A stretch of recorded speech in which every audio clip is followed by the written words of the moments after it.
അട്ടയെന്നും തേരട്ടയെന്നും പേരുള്ളത് രണ്ട് തരം ജീവികൾക്കാണ്. രണ്ടുപേരും തമ്മിൽ ഒരു ബന്ധവുമില്ല. നമ്മൾ ചിലപ്പോൾ തെറ്റായിട്ട് രണ്ടിനെയും അട്ട എന്ന് തന്നെ വിളിക്കും. വെറും അട്ട, ലീച്ചുകൾ ചോരകുടിയന്മാരാണ്. എന്നാൽ തേരട്ടകൾ അഴുകിയ ഇലകളും ജീർണ അവശിഷ്ടങ്ങളും ഒക്കെ തിന്നുന്ന സാധുക്കളാണ്. മില്ലിപ്പെഡ് എന്നാണ് തേരട്ടകളുടെ ഇംഗ്ലീഷിലുള്ള പേര്. 1000 കാലന്മാർ എന്ന് വേണമെങ്കിൽ വിളിക്കാം. സെന്റിപ്പെഡ് എന്ന് പറഞ്ഞ് വേറൊരു ഇനമുണ്ട്.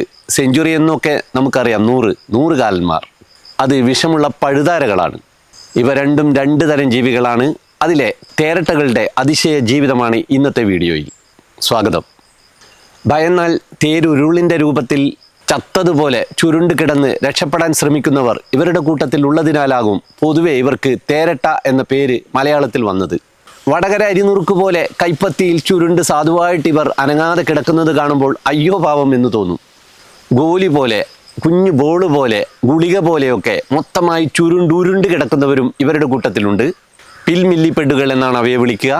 ഇതല്ലാതെ ഒട്ടും ചുരുളാതവരും ഇവരുടെ കൂട്ടത്തിൽ ധാരാളമുണ്ട്.